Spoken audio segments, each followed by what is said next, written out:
Sir, ഒരു വ്യക്തിയുടെ ആരോഗ്യ വിവരം എന്ന് പറയുന്നത് തീർത്തും സ്വകാര്യമാണ് സർ. അതുകൊണ്ട് തന്നെ വികസിത രാജ്യങ്ങളിലൊക്കെ അത് പ്രൊട്ടക്റ്റഡ് ആണ് ഹെൽത്ത് ഇൻഫർമേഷൻ. അത് നിയമം മൂലമാണ് സർ അമേരിക്ക പോലെ രാജ്യങ്ങൾ പ്രൊട്ടക്റ്റ് ചെയ്തിട്ടുള്ളത്.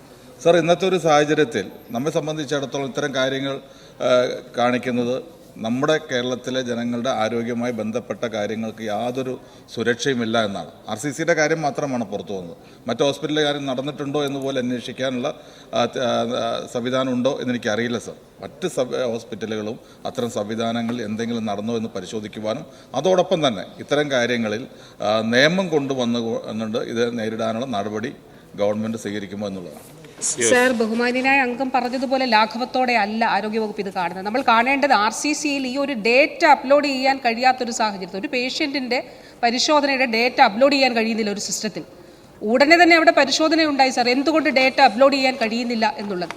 അവിടെയാണ് ചില സിസ്റ്റത്തിൽ ചില PCകളിൽ ആ രീതിയിൽ ഒരു ഡേറ്റ എൻക്രിപ്ഷൻ നടന്നിട്ടുണ്ട് എന്നുള്ളത് കണ്ടെത്തിയിട്ടുള്ളത്.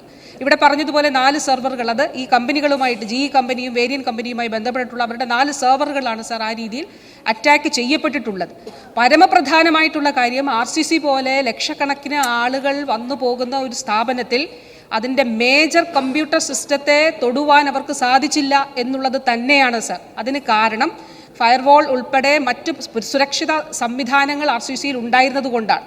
അത് മാത്രമല്ല, ഞാൻ തുടക്കത്തിൽ പറഞ്ഞു, ഇപ്പോൾ എയിംസ് പോലെയുള്ള സ്ഥാപനങ്ങൾ, രാജ്യത്തെ ഏറ്റവും മികച്ച ആരോഗ്യ സ്ഥാപനങ്ങളിൽ ഒന്നാണ് എയിംസ്. ഡൽഹി എയിംസിൽ 1 മാസമാണ് സർ ടോട്ടൽ ഷട്ട് ഡൗൺ ഉണ്ടായത്. നമ്മൾ ചെയ്തത് ഈ ഡേറ്റ ബാക്കപ്പ് ഉണ്ടായിരുന്നു, കൃത്യമായിട്ടുള്ള ബാക്കപ്പ് ഉണ്ടായിരുന്നു. 6 ദിവസത്തിൽ 6ാമത്തെ ദിവസം വീണ്ടും റേഡിയേഷൻ, മറ്റൊരു സംവിധാനത്തെ ഇത് ബാധിച്ചിട്ടില്ല, റേഡിയേഷൻ 6ാമത്തെ ദിവസം പുനരാരംഭിക്കുന്നതിന് സാധിച്ചു. സർ, ഈ ഒരു സംഭവം ഉണ്ടായൊരു സാഹചര്യത്തിൽ ഞാൻ ബഹുമാനപ്പെട്ട CMന്റെ നിർദ്ദേശത്തിൻ്റെ അടിസ്ഥാനത്തിൽ അതിൽ സൈബർ വിഭാഗം വളരെ കൃത്യമായിട്ട് ഇടപെട്ടിട്ടുണ്ട്. അതിൻ്റെ അന്വേഷണങ്ങൾ, ഇൻവെസ്റ്റിഗേഷൻ സൈബർ പോലീസ് നടത്തുന്നുണ്ട്.